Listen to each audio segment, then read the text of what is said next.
प्यारे बच्चों, आज हम कक्षा अष्टम के अंतर्गत नैतिक शिक्षा के विषय में अध्ययन करेंगे। तो आज का जो पाठ का शीर्षक है समय बोध बलवान। समय बोध बलवान।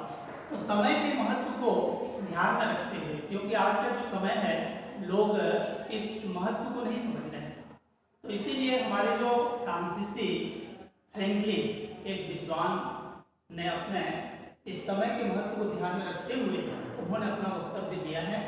वक्त को बर्बाद न करो, वक्त को बर्बाद न करो, समय सबसे मूल्यवान धन है। अगर एक बार हाथ से चला जाता है तो दोबारा नहीं आता है, इसलिए उन्होंने उसको मूल्यवान धन कहा।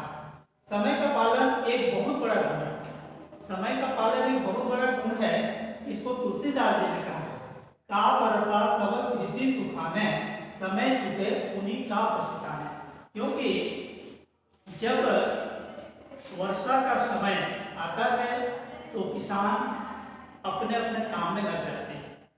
यदि किसान उस समय के महत्व को नहीं समझता है और यदि वो समय निकल जाता है और धान बुआई या फसल बुआई का काम करता है तो उसको जो है वो समय पर वर्षा प्राप्त नहीं हो पाती, या तो वर्षा पहले से हो जाती है या वर्षा बहुत बाद में होती है।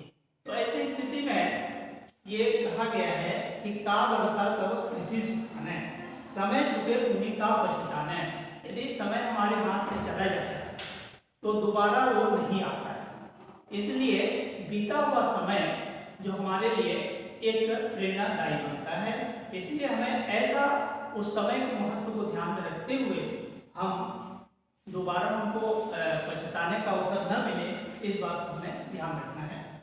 प्राणियों की अनेक महत्वपूर्ण आदतें होती हैं, तो कुछ जल्दबाजी की वजह से वो समय पर अपना काम नहीं कर पाते, कुछ आलस्य प्रमाद हो जाने की वजह से वो अपना काम नहीं कर पाते और बाद में उनको ये परिणाम भुगतना पड़ता है कि हमने उस काम को नहीं कर पाया और सफलता हमें नहीं मिली।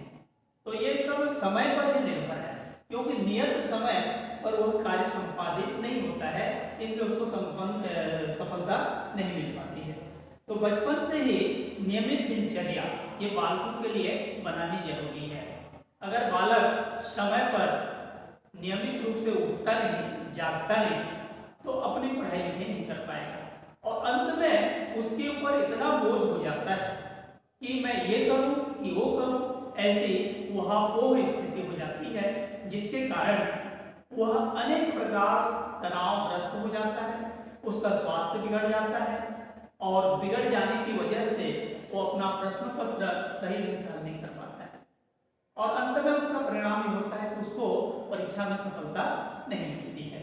इसलिए उसको समय के महत्व को ध्यान में रखना चाहिए, उसकी दिनचर्या में समय को बढ़िया व्यवस्थित कर लेना चाहिए।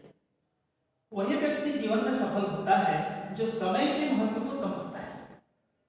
वही व्यक्ति जीवन में सफल होता है जो समय के महत्व को समझता है, क्योंकि समय हमें प्रेरणा देती है।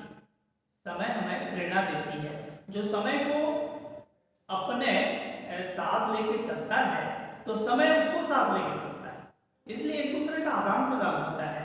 व्यक्ति और समय एक दूसरे के पूरक है, तो इसलिए समय को बलवान कहा गया है, क्योंकि हमारे इस समय के चक्र में ये पूरा मनुष्य बंधा हुआ है।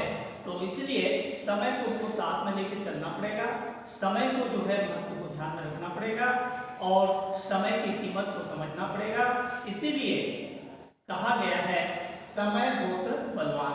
कभी भी अचानक पृथ्वी नष्ट हो सकती है, ये समय का ही प्रभाव, क्योंकि हमारे जो चार युग हैं, सतयुग, द्वापर युग, त्रेता युग, कलियुग, ये समय के साथ गतिमान है।